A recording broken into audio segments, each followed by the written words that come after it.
Yoga, the union of mind, body and spirit. Yoga is the journey of the self, through the self, to the self. From the Bhagavad Gita. Yoga is a mirror to look at ourselves from within. Yoga takes you into the present moment. In truth, yoga doesn't take time, it gives time.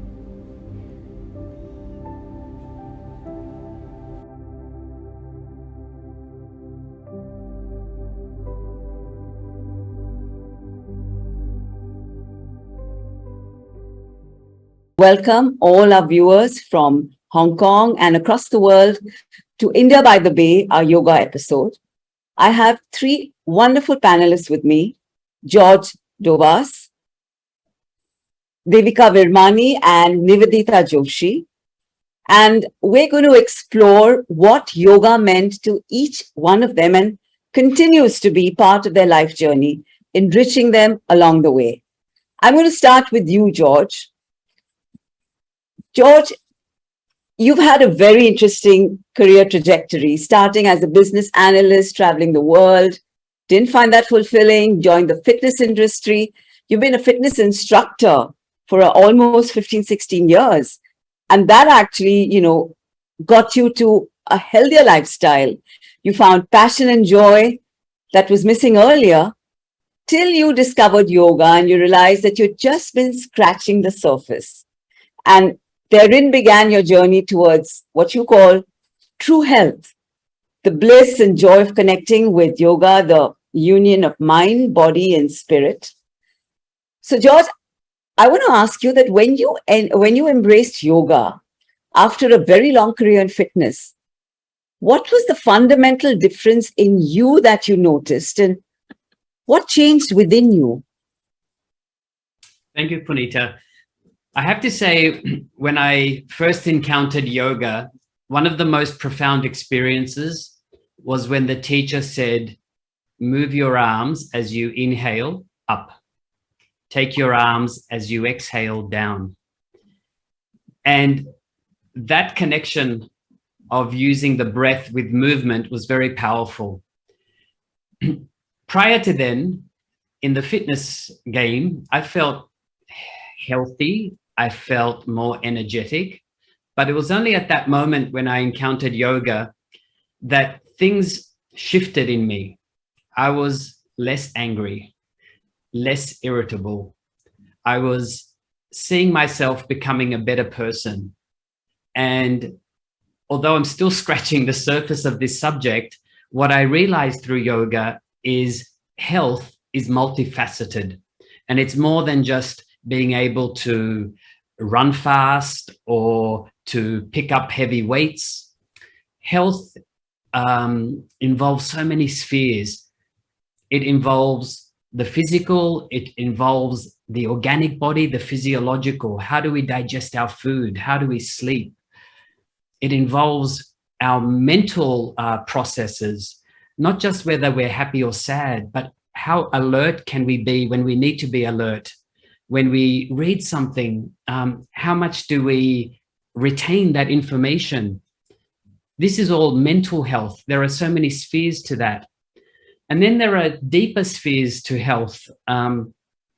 It was said by my teacher just recently that why we cannot meditate is when our moral and ethical health is not set right. So if we're not morally and ethically healthy, our mind is not quiet. And if our mind is not quiet, it's like there is something inside gnawing at us. And so for me, this journey has been to realize that health is not a simple equation, and it involves many facets of the human being. And it's been fascinating. And I think that is what has helped me to stay on the path of yoga. It hasn't been an easy path. Along the way, you have to make some decisions, tough decisions, I would say, because to be healthy means to give up, perhaps, I'll say it that way, to give up a lot of what you might otherwise want to do, how you might want to live your life. The pull of the, human desires are so strong that they may pull you away from health. And so Yeah. yoga gives you that vision of, if you want to be healthy, you have to make these decisions in your life. If I'm not being too personal, could I ask you to share one of the toughest decisions you had to take? There have been a few along the way, but I think when I gave up being a business analyst to go into the fitness industry, that was a big decision. In hindsight, not such a big decision, but at that moment, it was a big decision. I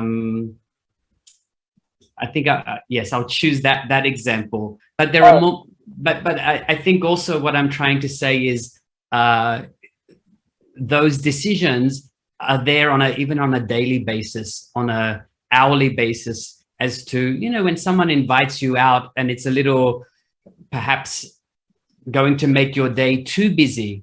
It's Right. being able to have that discipline to have enough of everything, but not too much. Right. Wonderful. Getting the balance back. Okay. And Yes. what were you able to shift a lot of your old clientele from the fitness industry, because you had a great reputation there too, shift them into the practice of yoga? Were you able to do that? It's funny you asked that, because when I was working in the fitness industry in Hong Kong, and I had built quite a good reputation, and as others would describe, I had a big fan base. And so when I left the fitness industry to go solely into the teaching of yoga, there were so many people that said, there are going to be so many people following you. And the reality was that not many came from fitness to yoga. And I think that speaks to the fact that there's a time in people's life, there's a stage that people may have to go through to recognize that there is more to health. And it doesn't happen to everyone, and it doesn't happen so easily for everyone. And so, yes, I wasn't able, as you said, to convert people that were in the fitness world into yoga. That's beautifully put, George. Thank you so much. I'm going to now introduce Devika Virmani, who is also actually formerly from the corporate world of finance and banking. And as all corporate, I would say, demands, was burning the candle at both ends, a hectic work life. At the age of 40, she was at crossroads. And though she was working out, Devika got a bad knee that got hurt while running. And as she kept trying to cope with personal and professional, I would say, cacophony around her, she began searching for something more meaningful, more fulfilling. And that was an introduction to yoga. As she dived deeper, she realized that the mind-body connection she was experiencing was taking her towards a space of clarity, honesty, truth, and eventually gave up her job and enrolled for teacher training at the Iyengar Yoga Center in Hong Kong. And today she's a certified yoga teacher. Though when Devika is not practicing or teaching yoga, she runs her own search firm catering to the financial industry. So Devika, I want to specifically focus on how yoga helped you heal the mental trauma you were going through because of the sudden changes in your life, and how did it enrich your life and take you beyond the earlier framework that you were used to? Thank you for the introduction, Puneeta. Yoga was, like every typical child growing up in India, yoga gets introduced at a very young age. So yoga has been in my life for the last 20 years at least. Initially, it was my 7 a.m. workout. So 3 to 4 times a week, I would do my workout, and then work started 9 to 6. I was introduced to Iyengar yoga a little bit later in my life when, as you said, I hurt my knee from running, and I got cured of my knee condition. But the turning point came when I was about 40, and I did go through a change in my personal life. I went through a divorce. It was a rough time, but I was supported very strongly by family, by friends. I had a job that I loved very much. So life kind of moved seamlessly on. But I came to a point when I think I just got accustomed to having company all the time. I got used to that noise. And I felt I was no longer comfortable with myself. I was not comfortable in my own company. So I searched for that anchor, something that could be with me at all times. And I found that in yoga, when I was practicing, I felt fully supported. I felt confident. I felt hugely empowered. And that feeling was intoxicating. And so I realized that the journey that yoga was taking me down was more true, was more real, just was more honest. So I submerged myself. I decided to pursue the study and practice of yoga further. In 2015, I enrolled in a program to train to become a teacher in anger yoga. Soon after that, in 2017, I quit my corporate job, and that was just the most obvious thing to do at that time. And when I started to practice yoga, I started to understand a little bit.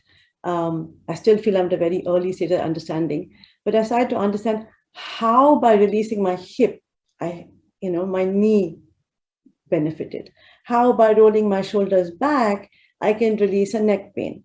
How by stretching the legs, the lower back benefits. So these connections anatomically start to make sense.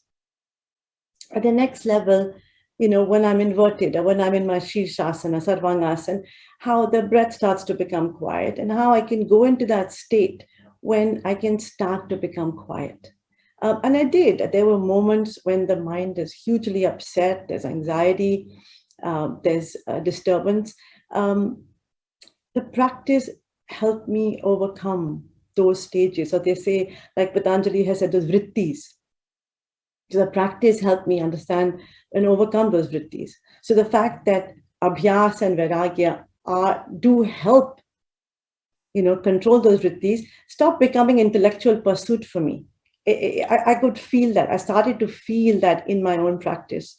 And the fact that yoga is mind, body, breath connection, it was no longer reading that in books anymore. But I could sense that. Yeah. So you're talking about the mind calming, coming to a point of stillness, and from there actually also going into an expanse, becoming more expansive. And that would have impacted so many aspects of your life, being expansive. So did it change the way you related to people? Did it change your relationships? Did it change the way you related to yourself? I think that's a really good question, Puneeta. And you're right. This understanding these connections helped me understand myself in essence. And I think life does that to us, right? Life changes us. Depending on the situations we face, depending on the people we meet, we change. But at the core, we are that one person. And when we start to understand, or at least when I started to understand these connections, I became more in touch with myself. Mm-hmm. I realized who I really am. And that does definitely impact the people you surround yourself with. So it impacted, who I chose to surround myself with. There are difficult decisions, like you asked, George. There are people who probably not want to walk that path with you. And yoga gives you that strength to say, okay, that's fine. There are others who fall, who walk that path with you together. So yes, it is. It really is coming to be in touch with yourself. So the Devika who started, or who was at crossroads at the age of 40, was a very different person now when you're looking back. Right? Yes, I think that person had got lost somewhere. So yes, I feel like I found myself. And I give credit to yoga for that. How beautiful. Thank you, Devika. Thank you. And talking about strength, who better to personify that But Nivedita Joshi, I think most of us know about Nivedita and the connection with yoga. I mean, she was stricken with, I would say, a slip disc and cervical spondylosis at the age of 15, and she was an invalid for over 12 painful years. And Nivedita's recovery is a story that legends are made of, I would say. I mean, after losing all hope in life, I mean, destiny led her to Yoga Acharya BKS Iyengar, and his yoga institute in Pune in 96. And initially going there for a month in a wheelchair, she stayed for a year and walked out unaided. So yoga gave her back her life, and Nivedita's life became yoga. And now, almost 24 years later, Nivedita was at the brink of another battle, a life-threatening one this time. The dreaded pandemic COVID hit her entire family in its first wave, the Delta wave. And Nivedita was in coma for 15 years in the ICU for 15 days, forgive me, 15 days in the ICU, and then shifted to a ward for 40 days when most of her fellow patients were dying around her. And with 80% of her lungs being affected, Nivedita was fighting for her life. Her 9-month twins were at home, waiting for her to return. And this is where Nivedita acknowledges the strength of mind that the practice built in her. Nivedita, let us hear this in your own words. Did you not feel any fear at all? And what did you attribute to this grace that you call your strength? Can we hear this? Yeah, thank you. Thank you for introducing me. My life has been like this. This is not the first time. Before that, I lost my eyesight for almost 2 years. And that's how I started teaching visually impaired when I got my eyes back. So my life has a very interesting chapters. At this time when I was fighting for my life, what I found was very interesting that people were dying in the ICU because they were scared. I could survive because not even a single iota I thought I would die. What my mind was telling me, fight it out. So this spirit of, fighting it out, whatever comes in front of you, comes from the Patanjali Yoga Sutra, Heyam Dukkham Anagatam. Whatever is going to happen can be postponed, or if you have got it, you can fight it out if you're practicing yoga. And, everybody was astonished to see that I have 2 small kids only with maids. So the entire family was in the hospital. The reason was practice. It was always a very, very strong-headed person, but strong-minded person. I could see that the mind has changed. This is the best thing which one can see when you practice yoga. So I had only one mission in my life for that time, that just fight it out. It was not easy at all because you are sleeping, eating, staying with dead bodies. And you are completely disconnected from the outside world because you're fully infested with tubes here and there, and you can't even talk, you can't use your phone. But mentally, you're absolutely alive and alert. So interestingly, when the doctors told my father, who was another ward, that pray for her because we can't say whether she will be coming back to the life or not. For 4 days, I was in coma. And the same doctors told me that, well, ma'am, we knew that you will survive. And I said, how do you know that? When everyone was signing off for me, they said, because in the coma, when we asked you some questions, you were so damn clear about the answers and your condition that we were amazed. So I think again, this state of mind, which we keep it in pranayama, you are not in a sleepy or dreamy state. Your mind is alert, yet it is at peace. Your mind is absorbing everything, but yet it is not giving you any kind of botheration. So I think it was that. And so, I felt that this was the best thing God gave me as a broken spine to continue with the yoga. Otherwise, this corona battle would have not been possible. Yeah, and Nivedita, I think this is so significant because COVID has devastated the entire world, and there is so much of anxiety and fear, which I think affects your immunity immediately. Yeah, interesting part was when I was fighting, I will get some of the other minute in a day when my tubes were removed and I can use my phone, and my father will send me a message who's already fighting. saying, do exactly what your guru taught. Okay. So here comes the physiotherapist and tells me, okay, now we will start our breathing exercise. Okay. So what is the breathing exercise? They will give you certain movements and then a spirometer. And you have to blow the balls. And there were 3 balls and you have to pull the ball to the height. When I did first, I said, oh, not in this life. It was so painful that I thought that my lungs will collapse. But being a very, good student and a good patient, I will try every time and I collapse. That's when I realized that this is something somewhere wrong. It is not possible. Any patient cannot do lungs are 80% collapse, and you are giving some kind of a workout which is impossible. Then somebody will come and because there were so many patients, and they will do a very strong kind of a fist attack on your back, on both the lungs, on the back, so that there is a circulation. And I thought to myself, this is ridiculous. When we can move our body and we can use that, why somebody has to come and do, kind of a fist massage, which is very painful. And that's when I called my guru's son, Sarvangasana, and I said, sir, actually he called me and I couldn't pick up the phone because they were very concerned hearing my news. So I said, sir, I'm in the ICU. What they are teaching me, I feel is ridiculous because my lungs are going to collapse. What is your suggestion? So he said, why did you forget what Guruji taught us and how I taught you in the class? So, it's a very good concept where a very logical concept. It says that, if you don't have space, how will you allow any guest to stay? Similarly, in your lungs, if your lungs are completely packed and then you are asked to take a strong inhalation, it will burst your alveoli. In fact, later when I studied in Google about the different case histories, because I was planning my own courses for the students, they said because it's such a new disease, and the doctors, with the bookish knowledge, they only knew the deep inhalation. Many of the patients died because the alveoli collapsed, they ruptured. And I was in that stage. So he said, Nivedita, no, first evacuate. Create the space in your lungs. And it is in pranayama, it is said, and we do practice this, that you only breathe with lungs as a concept from the medical side. You breathe from individual cell. They said, don't worry.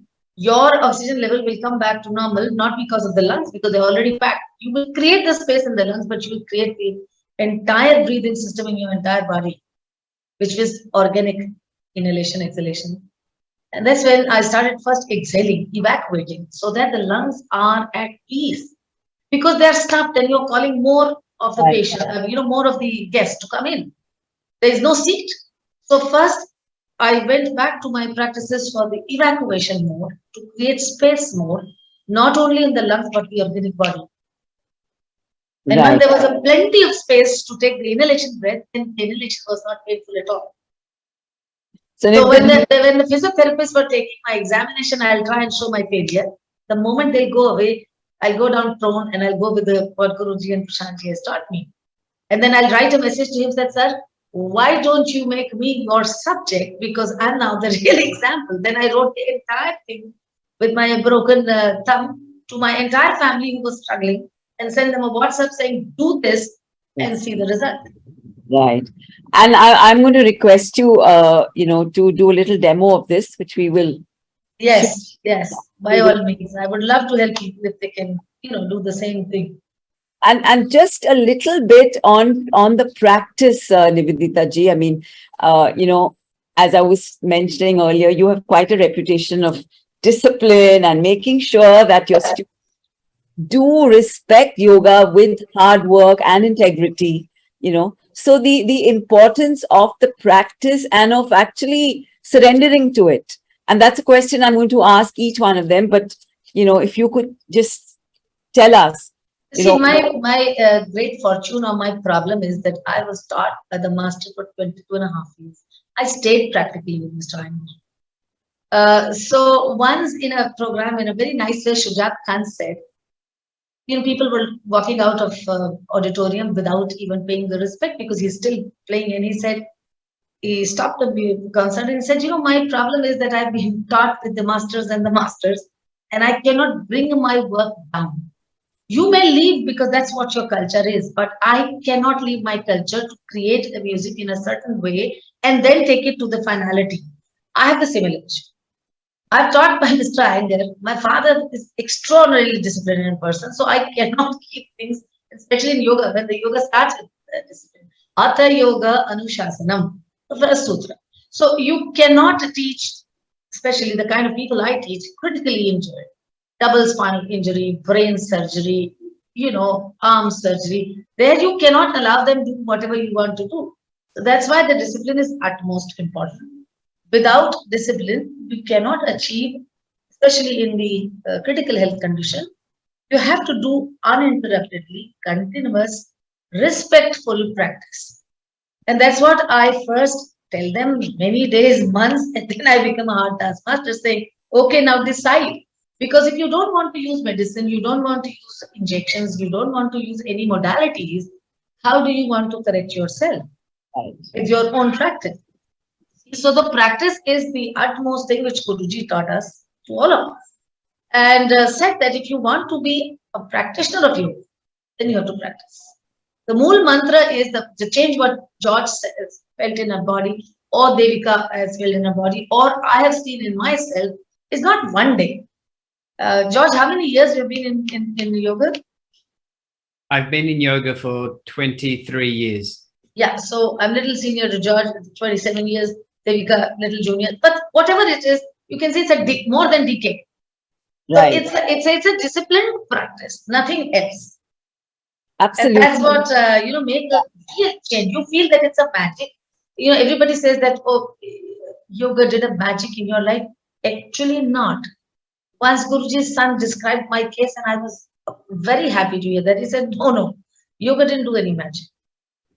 Right. You have used a tool which is known as yoga. Guruji's knowledge and his work was profound, and his hard work to a student.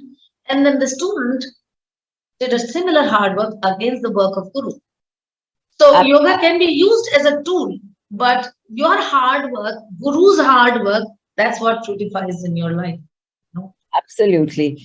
George, I want to ask you to comment a little bit on the practice and is it easy to get your students to be able to understand that it's actually a safe space they're entering? Because it's leading you to a higher level of consciousness if you are open to it. It could remain, yeah. I'm handing it over to you. Yeah. Yeah, I'll have to say that this is probably one of my biggest challenges as a teacher, because when students come to yoga, they come for a variety of reasons. Maybe their knee hurts and they come to yoga because they've heard that yoga can help, and it will help. Or maybe they come because they're feeling anxious and they've heard that yoga will help with anxiety, and it will help. Yes. And yet, as a teacher, or when I'm teaching, I have this deep hope that each of these students, whether they're there to cure their knee, bad back, or their anxiety, that they see that there is more to yoga than only that. And it's a challenge. It really is a challenge to help people to see and appreciate yoga for the multifaceted, profound subject that it is. So this challenges me every day. Thank you, George. And I'm glad we're sharing in this forum with the hope that people explore yoga, because it really is not what people think it is. It was Vyasa, I believe, that said, yoga can only be understood through yoga. So yes, read about it, listen to people that have been practicing, but the only way to really understand it is to experience it. Absolutely. Absolutely. Devika, your thoughts on this, on your students, on the practice, on the ability to surrender? No, I think like what George said, you're right. It is most, and in my case too, I came to Iyengar yoga at least with a bad knee. So most people have come in with some condition. But while teaching, I have noticed how people come, but then they stay. At the initial level, it's physical. So when the student does his or her first headstand, it's it's absolutely exhilarating. And then they want to come back, and then they want to do a full arm balance, and then they do that, and then there's next. And in yoga, there's the path never closes. So that kind of, at that level, keeps the student sort of motivated, enthused. I think it's not everyone who will get to that step, and all of us are, I think, at different journeys in our life. Yoga, like Prashantji has said, Nivedita talked about Prashantji has said it's not a once in a lifetime journey. But the fact that, a student has been introduced to yoga in this life, next life, or maybe 5 lives later, they will find yoga to be that next step, which is more than the asana practice. But yes, it's, I teach because I benefited so much. So if I can give a little bit of that, is hugely rewarding. Thank you. I said we will have a little section where y'all will be sharing your tips with us. But I want to just come towards the wrap up to say that, yoga, which is the union of mind, body, and spirit. I mean, it's a science, it's an art, it's a philosophy that opens the doors to a higher level of consciousness, and it enables you to move towards that point of stillness where the mind becomes as pervasive as consciousness itself. So I just want you all to just a lasting comment on what yoga is for you. Just a single sentence with which we can wrap up. Each one of y'all. We'll start with you, George, Devika, and Nivedita ji. Just a sentence as to what yoga is for you today. Yoga is like your computer's operating system. And so when you practice yoga, it opens up all the many features and functions of this marvel that the human body is and that life is, and gives you access to this. Wow. And helps you to tap into the universal hardware, the frame, right? Which is okay. Lovely. Yes, the main frame. Yes. Thank you. Thank you, George. Devika? For me, yoga is a way of life. And for those of you listening, if you are at that cusp of, what should I do next? Yoga or practicing asanas is not to become a yogi. It's not to go up to the mountains and become an ascetic. Practice of yoga makes you a better sports person, a better business person, a better entrepreneur, a better employee, a better son, daughter, or a parent. So it helps you, or like it helped me become a better version of yourself. That's how I would describe it. Wonderful. A better human being overall. Lovely. Nivedita ji? Well, for sure, yoga is a way of life, but it is a way of life when one leads. It gives you the best, healthiest life for yourself, a society which is healthy, a nation which is healthy, a state of mind which is harmonious, calm, quiet, and makes you a real good, place within yourself and outside yourself, which is a humanic space to say. The person and the society and the country who are practicing yoga has the least balance. So it is a way of life which touches everyone's life. If you are practicing, your family is practicing, because you are so quiet, calm, your family is healthy, and if your family is healthy, your society is healthy. If your society is healthy, your nation is healthy. So if you see everywhere in India and you compare with the Western world where the kids are taking up the Kalashnikov and killing the people, here that rate is very, very less. So it is a way of life, no doubt about it, but a way of life which teaches you and takes you towards the higher consciousness, which you don't even feel, but you get it. You get these changes without even getting these big words, but you definitely move towards that. Thank you very much. I'm going to wrap up here. It's been such an enriching conversation and so very relevant and timely at the moment, because we really, really need, I'm going to say, tools like yoga, but yoga is way beyond just a tool. It really is. It is a way of life. Thank you. And I'm sure we've inspired many, many of our viewers. Thank you so much. Thank you. Thank you so much to Puneeta and India, by the way, for Thank you. Thank you. Thank you. Thank you Thank for you. allowing us to share. Thank you. So as I said to you that I'm going to explain you how I progressed when I was fighting for my life in COVID and then coming out of the hospital. I had a long chat with my Guru's son and he explained very beautifully that until and unless you have a space, no guest can come in. So first evacuate completely, and not only evacuate from the lungs but evacuate from organic body.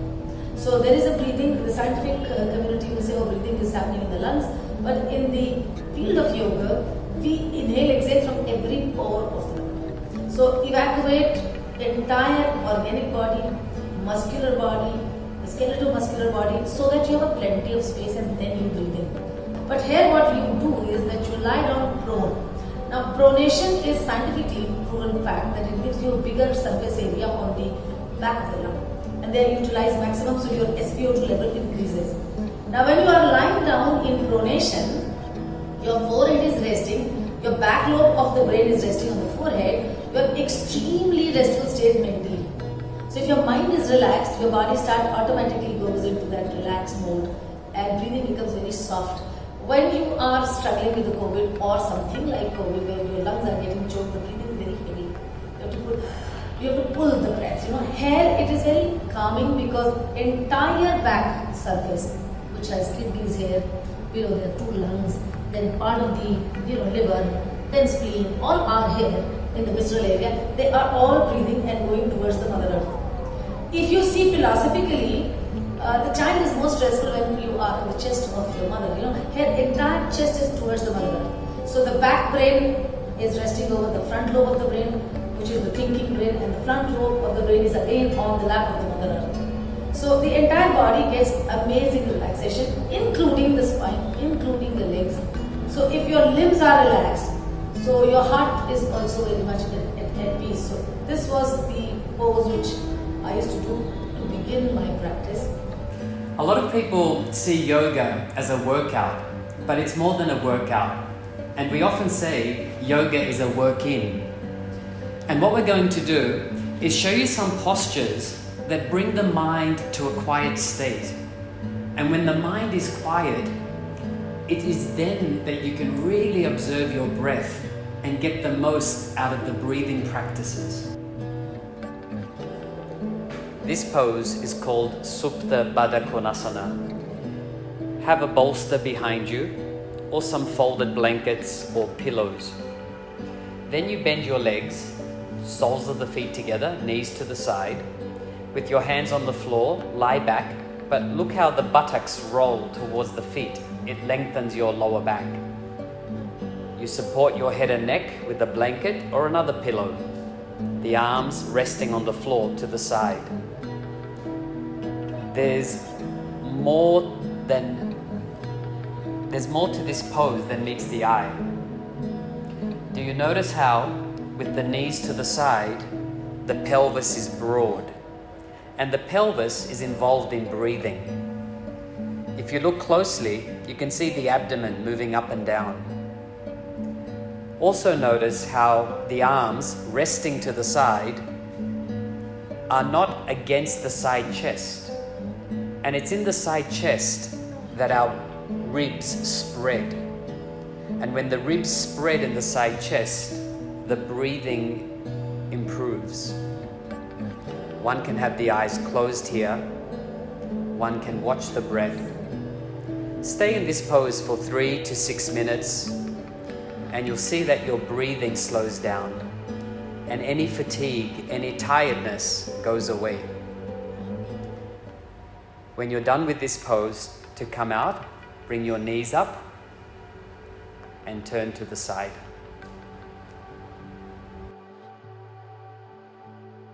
The next pose is called Seto Banda Sarvangasana. Have 2 bolsters and a blanket.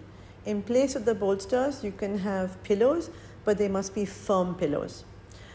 Have the bolsters lined up like you see behind you. Start by sitting on the bolster with legs straight, and then bend the legs, lie back on the bolster, and then slide down. Notice how initially the shoulders are not touching the blanket, and then carefully slide down, making sure the shoulder blades and the shoulders hug the edge of the bolster. Come to a point when the shoulders and the head are at the same level, and then one leg at a time, straighten the legs. Notice how the arms are rolled out. The legs can be on the floor. If the lower back does not like this position, you can have some height for the legs. Notice again, like you saw in Supta Badakonasana, the height of the side trunk, the width of the side chest. And notice how the bolsters are supporting the diaphragm. The diaphragm muscles aid in our breathing. So with the diaphragm muscles supported and rested, the breathing automatically is restful and starts to calm down. This pose, Seto Banda Sarvangasana, has been called a boon for mankind. It helps in healing and energizing the body. The eyes can be closed and you could again be here for a minimum of 3 minutes and up to 8 to 10 minutes. To come out of the pose, bend your legs one at a time and slide away from the bolster. So have the hands on the bolster and push the bolsters away from you. Bring the pelvis down to the floor, straighten the legs, be here briefly for a minute or so, and then bending the legs, turn to your right, press the left hand down, and leading with the chest, come to a seated position. These poses not only relax you physically, but they change your heart rate, they change your breathing. And it is known that when your heart rate and breathing changes, the waves of the brain change. You go from that state of alertness and thinking and rationalizing to that state of observing, being the observer. And it is when you're in this state and you're observing your breath that the body transforms, it heals itself.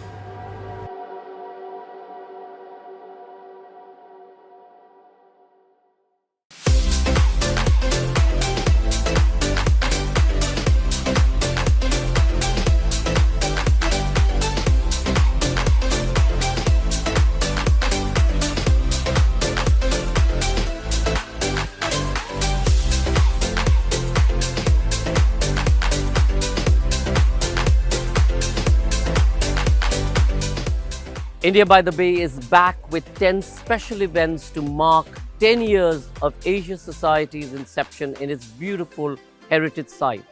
Every month we will be bringing to you music, theatre, dance, literature, film and so much more.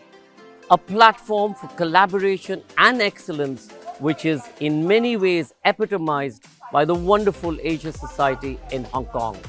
Join us every month online to view our digital series and celebrate 10 years of Asia Society, Hong Kong, along with India by the Bay.